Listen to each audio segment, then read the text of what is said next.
The Kishon Valley stretches out, a wide expanse of dry, cracked earth baking under the relentless sun. In the distance, a low rumble begins to vibrate through the ground, signaling the approach of a massive force. Sisera's iron chariots emerge, their metal wheels glinting with a cold, intimidating light as they gather. 900 chariots strong, they represent the pinnacle of military might in the ancient world.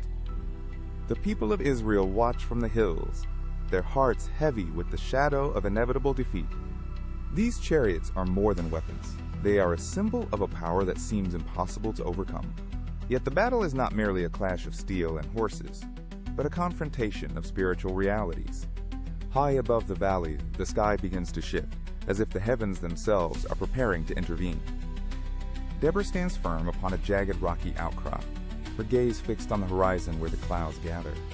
She is a woman of quiet resolve, her silhouette stark against the darkening, bruised color of the sky. The air grows heavy with static, and the first few drops of rain hit the parched, dusty ground. It is a sudden, unseasonal storm, breaking the tension that has gripped the valley for so long.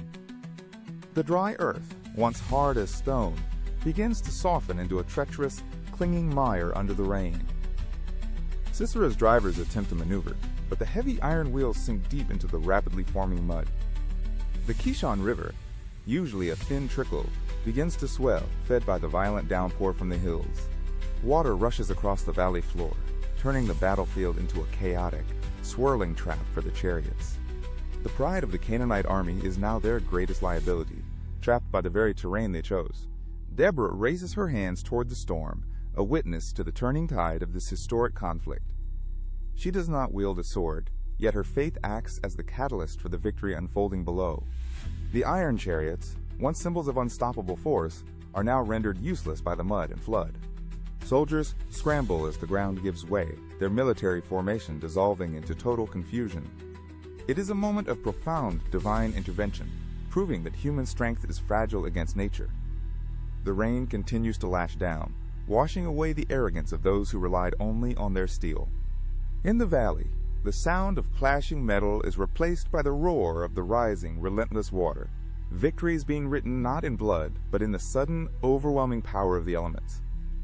This triumph serves as a testament to the fact that timing is often more powerful than raw might. As the chaos reaches its peak, the realization dawns that the heavens have fought for the people. The battle in the valley is a timeless lesson on the intersection of human courage and divine timing.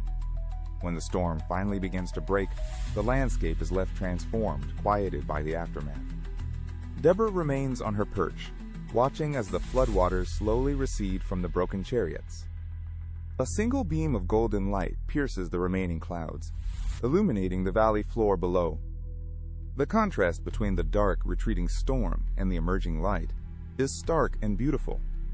In the silence that follows, a voice begins to rise, carrying the weight of a long-awaited victory. It is the song of Deborah, a melody of triumph that begins to echo across the rocky hills. Her voice celebrates a victory won through trust, courage, and an unwavering reliance on the Creator. This ancient melody transcends the ruins of war, pointing toward a deeper, eternal promise of peace. We find in this song the melody of the Messiah, a hope that rises even from the dust of conflict. The Valley of Decision reminds us that our greatest fears are no match for the sovereignty of God. As the light spreads across the valley, we see the landscape changed by a higher, hidden purpose.